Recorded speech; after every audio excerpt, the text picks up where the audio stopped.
How's everybody doing today? You're watching Slot Car Mayhem. I'm John, and this will be episode number 18 of the Glendale 65. And today what we're going to talk about is making the Infill, Outfill, better known as shoulder pieces for the Glendale 65 out of MDF. And one thing I do want to clarify first and up front, the reason why I'm referring to these pieces here and here as Infill and Outfill instead of shoulder pieces like we have here is a simple fact. There's a couple differences.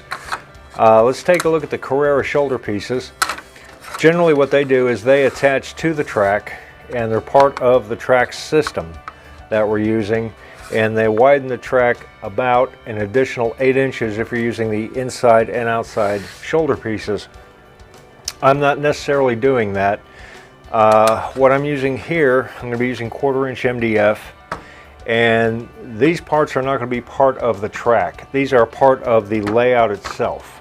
That's one of the big differences, and these will be a permanent part of the layout, leaving the track sections to do what they need to do, and these I can remove them and do what I have to do, leaving the infill and outfill in place. So that's why I refer to these as infill and outfill and not the shoulder pieces that I'm using for Carrera. However, the methods are the same, and you can make these very, very easy.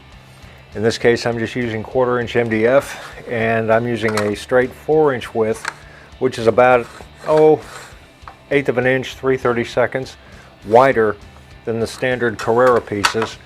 So as far as the size wise, that's a good size to use, and it'll do a good job of emulating the shoulder pieces if that's what you want to do. My reason for doing this is a little bit different. So let's go over to another area of the track, and I'll show you why I'm doing what I'm doing and how I'm doing it. Okay, one thing we'll go ahead and we'll take a note of here is you can see the difference here, and this would be assuming we're using a 4-inch piece or a Carrera shoulder, and how wide the track is. We look at these lines right here and here. These lines are 2 3/4 inches from the edge of the track itself, and these are going to be where the white line indicating the edge of the pavement is going to be. And this is going to give me another 1 1/4 inches or so on either side that I can attach plaster to. And you can see ran a few pieces of tape just to show, kind of give an indication of how the plaster is going to sort of lay in some of these areas, and that's where the landscaping and everything is going to go. But this just gives me a fair amount of room to go ahead and put additional guardrail or anything else I want to have in between the track sections and the dirt itself, or the landscaping itself. So actually narrowing up the road section to 2 3/4 inches off of the edge of the track instead of 4 can be very beneficial.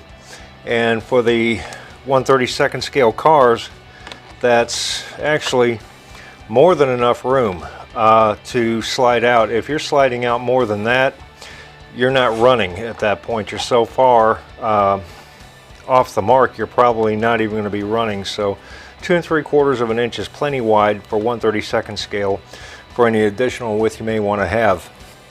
That being said, when we get to the curve sections, what I'm going to do is this line that's 2 3/4 inches on the inside is going to migrate to 1.5 inches on the inside, and the line that is 2 3/4 here is going to migrate out to 4 inches outside of the track section, and that's going to keep this width the same as this width, but it's going to give the illusion of a driving line, pushing the driving line towards the inside of the curves.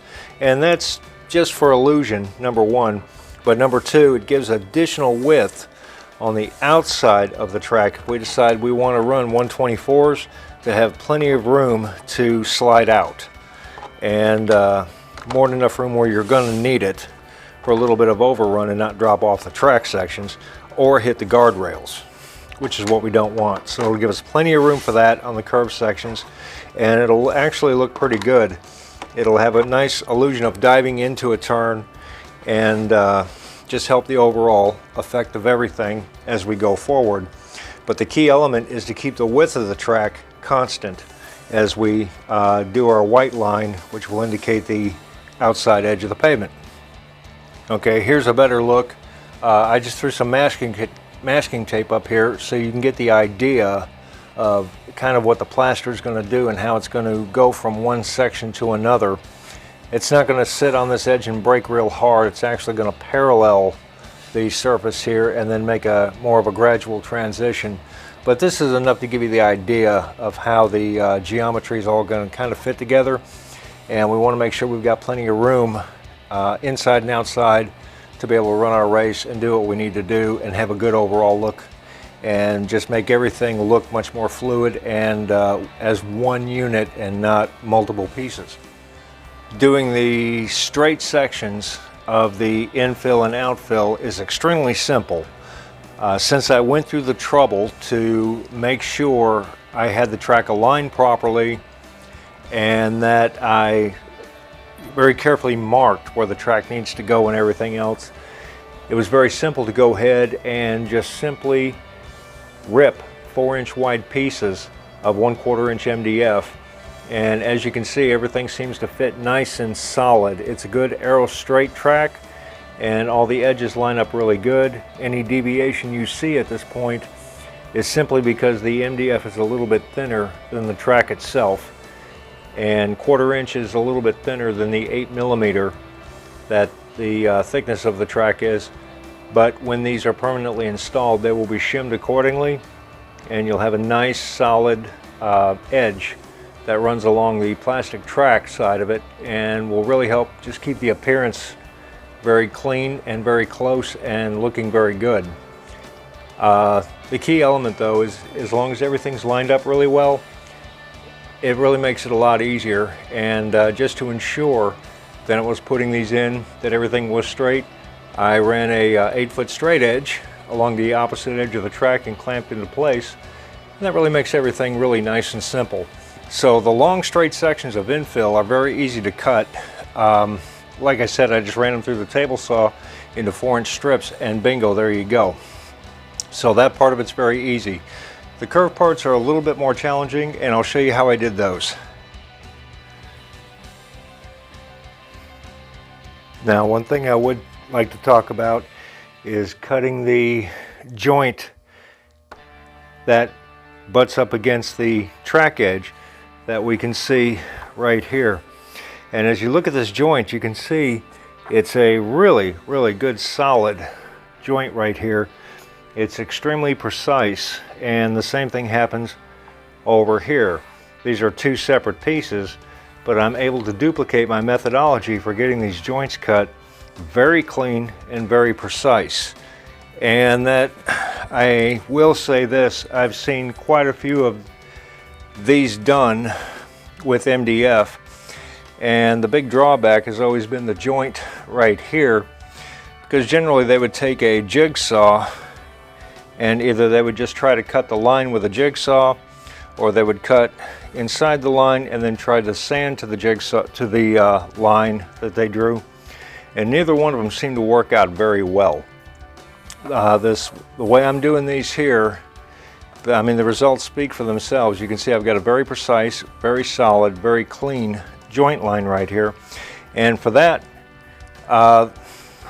what I'm using is a CMT branded flexible router template. Now this one here is about 6 feet long, and it wasn't cheap. It was about $85 for one of these.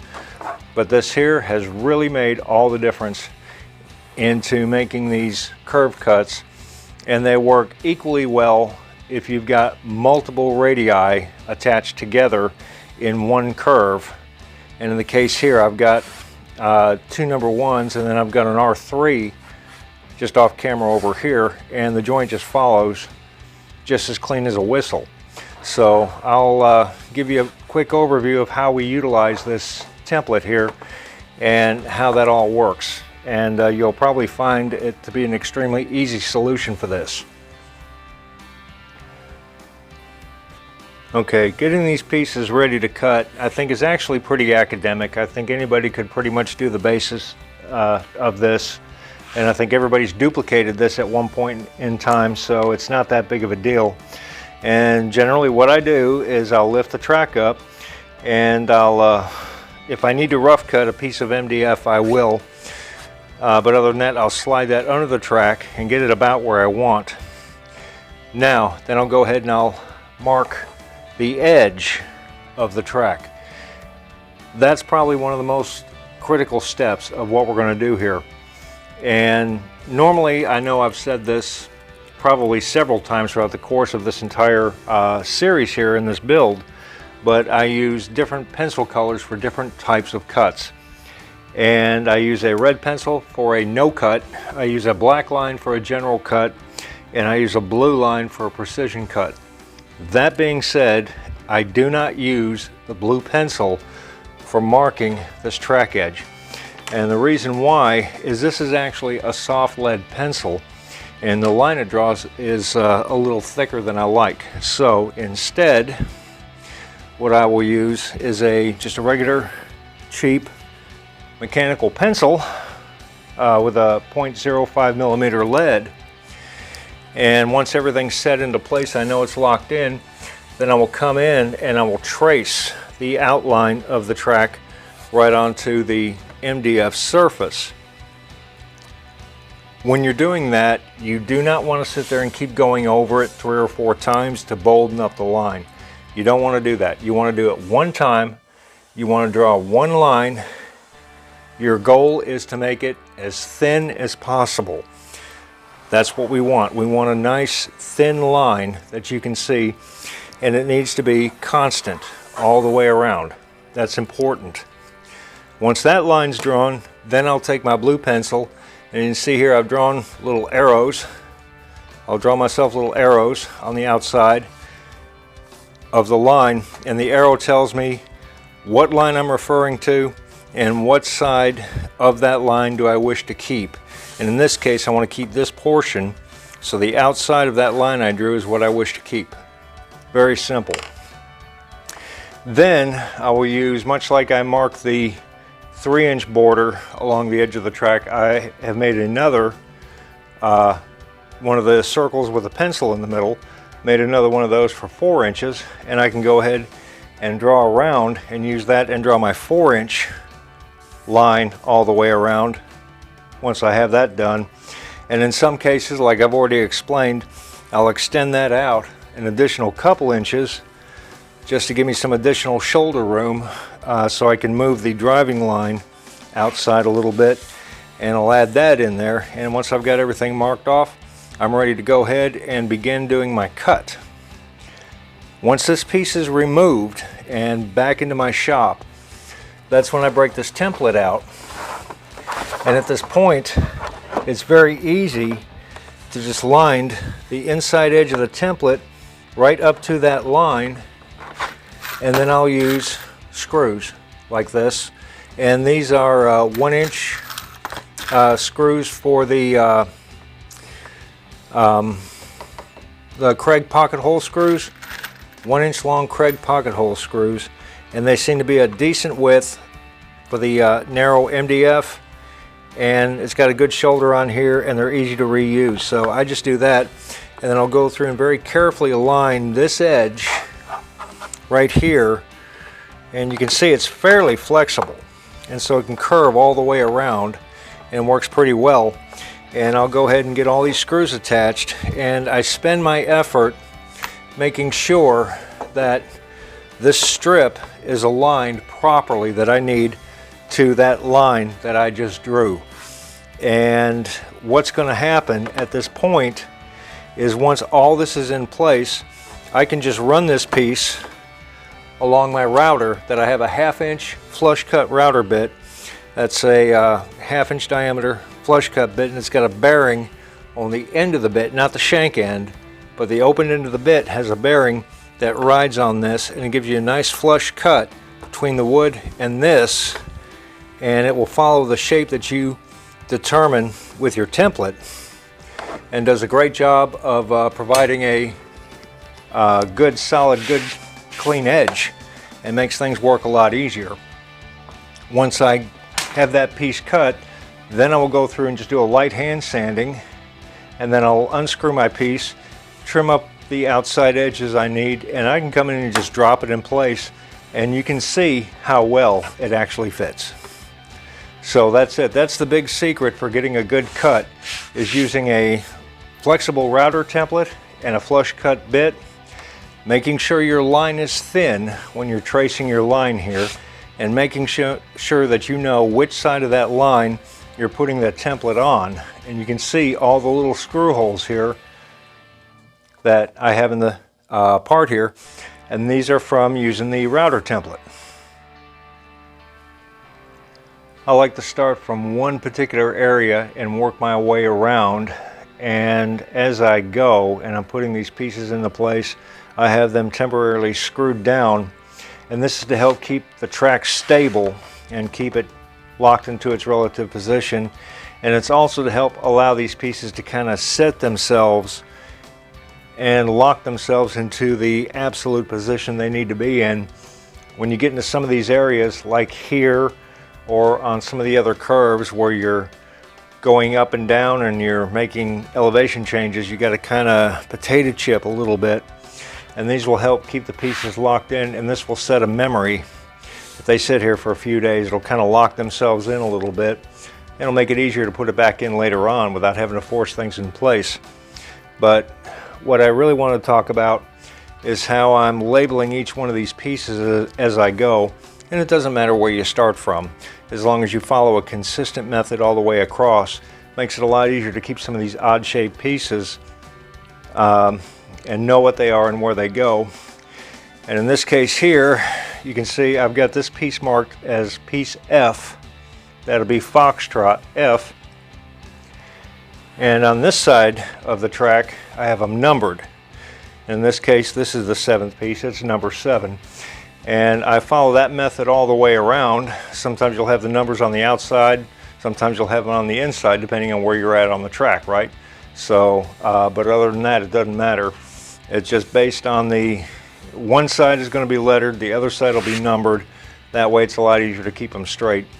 Also, you notice I've got a couple screws in here, and I also have circles drawn around the screws, and that's so I know if I remove this piece, I can reinsert that piece and I can use the same screw holes, because a lot of times I'll just use the holes that are already there from the router template. So I'm just in the habit of circling my screw holes that I'm using to hold it in place, and that way when I remove the track or remove the shoulder section for finishing later, I know where these screws need to go if I want to anchor them in place with screws and not through the permanent method yet.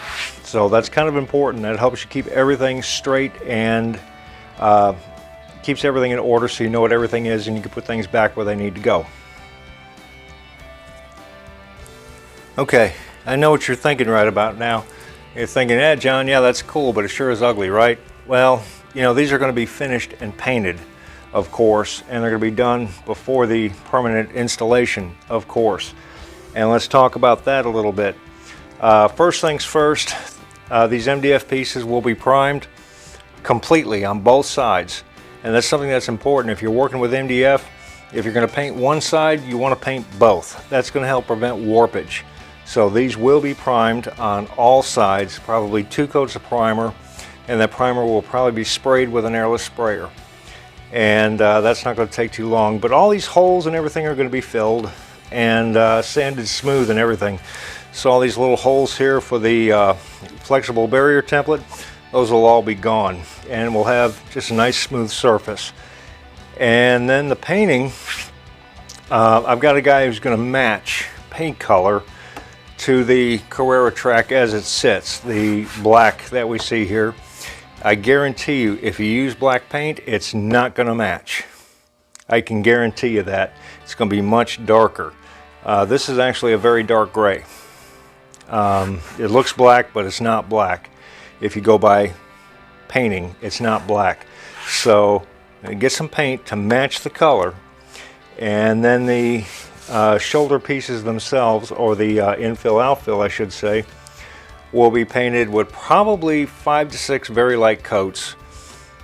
sprayed to build up a texture, which is pretty similar to this, and they'll all be painted, and so they'll match the track pretty well. But right here on this outer edge, once all these are installed, this will be a later episode, but when they're all installed and in place and everything's cleaned up, then this line here is where we're going to have our 1/8 of an inch white line that'll follow the perimeter of the layout, both inside and outside, and that line will be basically the edge of roadway line marking, and then about a 1/16 of an inch out from that 1/8 of an inch line will be where the black for the pavement will actually stop, and the transition to the landscaping material, grass, whatever, will begin at that point. So these will actually blend in very nice into the landscape, and they'll fit very well up against the track, and the color will match pretty close. So there's a lot of reasons why I want to actually match this color, and another one of these reasons is when it's time to paint the track, I'm going to use that same color and carefully paint over these line sections and get these line sections darkened in. And when I paint track sections, I'll probably go with a medium to lighter gray when I finally paint the track itself. But how I tend to do that is I do that by spraying many very light coats, allowing the base coat to show through pretty much all the way through the whole thing. And you'll still see areas of dark, and this will be some of the base shading.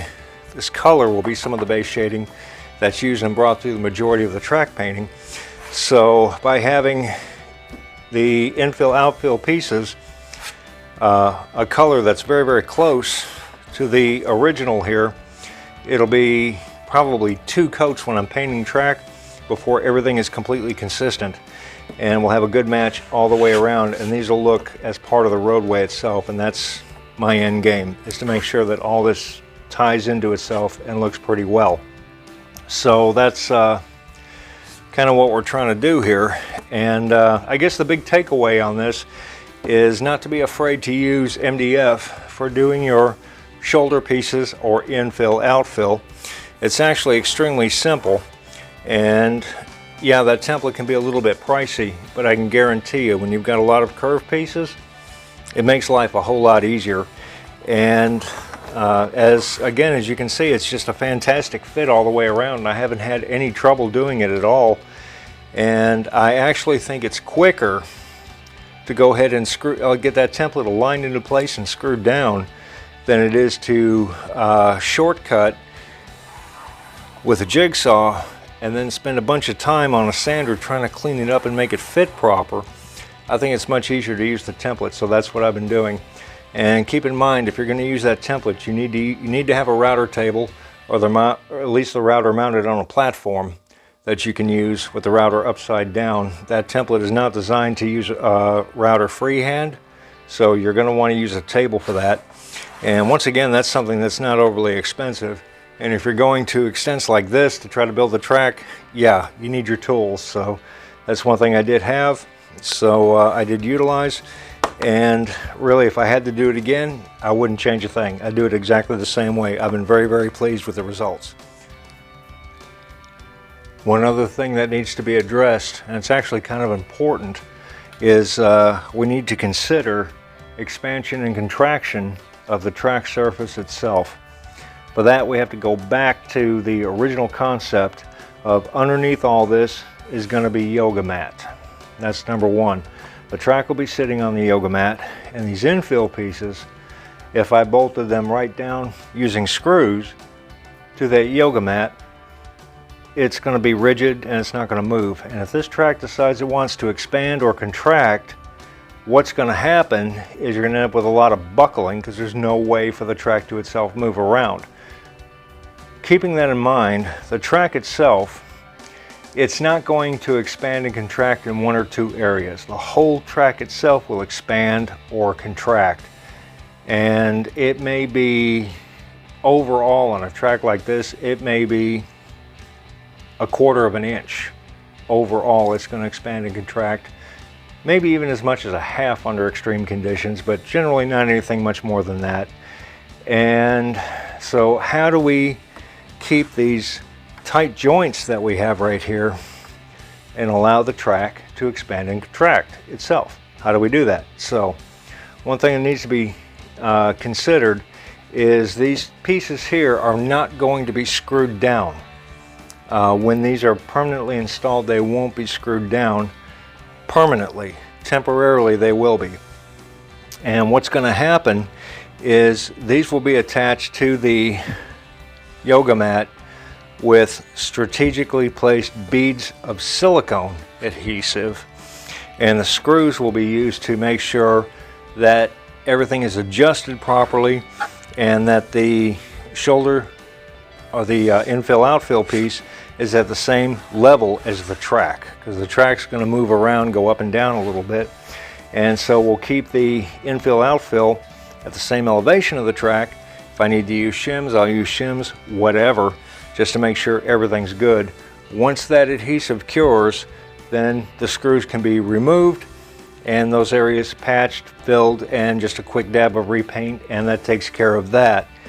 But between the track being mounted in with a few dabs, not many, of silicone, and the infill outfill pieces placed with silicone on top of a mat that is still very flexible, that'll allow the whole thing to move around a little bit and kind of float and do what it needs to do.